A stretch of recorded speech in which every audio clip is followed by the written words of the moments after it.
Welcome back to American Agenda. I'm Lydia Serrani. Bob Brooks. There you have it. Just in case you didn't know your name, I just have to make sure. I do. The viewers might not know who you are. They're waiting for Bob Sellers, and they got this younger version here. That's right. We're 40 minutes into the show, reintroducing myself, Bob Brooks. All right. That's it. The next story, betting on Bud Light, which I wouldn't do. I wouldn't drink it. I'm not a beer drinker anyway. A billionaire, Bill Gates, recently bought nearly $100 million worth of shares in the beer's parent company, Anheuser-Busch. That's a little weird.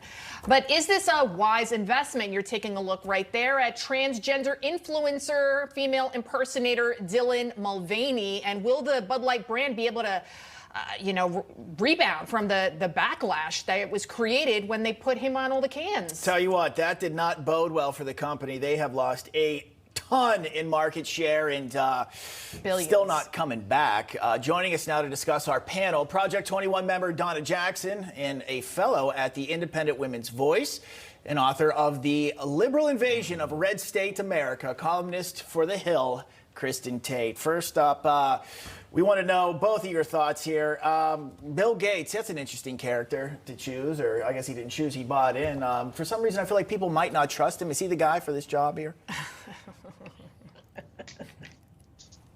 Donna Jackson, we'll Donna, go first. Oh, yes. I'm sorry. Okay. Yeah. Well, you know what? Bill Gates' investment may have just made sure that Bud Light never comes back.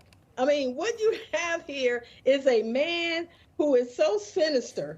He has declared war on farmers. He's actually been involved in the vaccine mandates, and he's pushed this fake meat. So middle America is not going to look at his investment and think, oh, my God, we should really go back to Bud Light. No, he just gave every American a reason not to go back to Bud Light. And thank you and good riddance to Bud Light.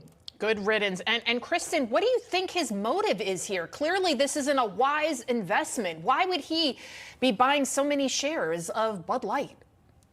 Well, he's probably thinking that, this is a fad and eventually conservatives will get over it and start buying Bud Light again, and it'll sort of bounce back and regain some of its market share. But I just don't suspect that that's actually the case. It's very easy to boycott Bud Light. It tastes horrible. There are a million other beer options. So I think what's actually happened is this is no longer a boycott, but consumers have actually changed their consumption habits. People have gone to other beers now, and Bud Light has become kind of a joke, like a gag.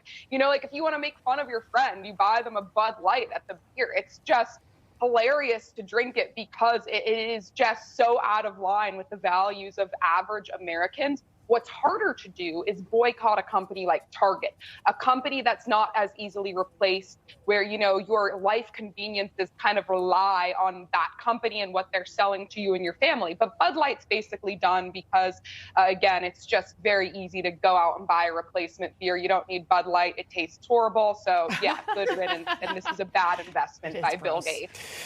Okay, it's funny you mentioned Target there because that was actually going to be our next topic up here. Donna, this question for you.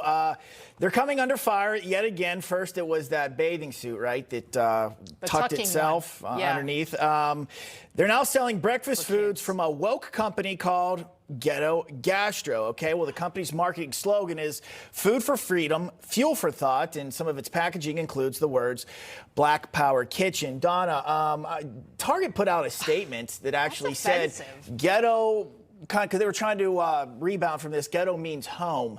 What are your thoughts on that? I always say that white liberals are the most racist people in America. They assume that every Black person lives in a ghetto and that's their experience. So that's the one bad thing. On the one side, I'm a free market person. I believe that, as long as the product is not trying to over-sexualize our kids, then we should just let the markets decide. But I will say this.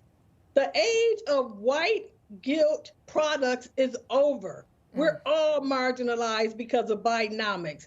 People can barely afford their rent, their food, this notion that somehow buying a Black product, by the way, we've always had Black products, is going to make us help some marginalized community.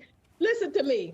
God helps those who help themselves. And it's about time that people realize that it is not our job to make sure that you have a good life. You are responsible for your own success.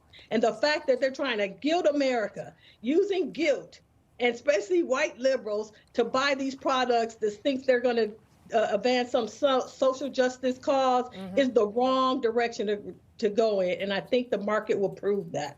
Donna, that deserves an applause. There you go, girl.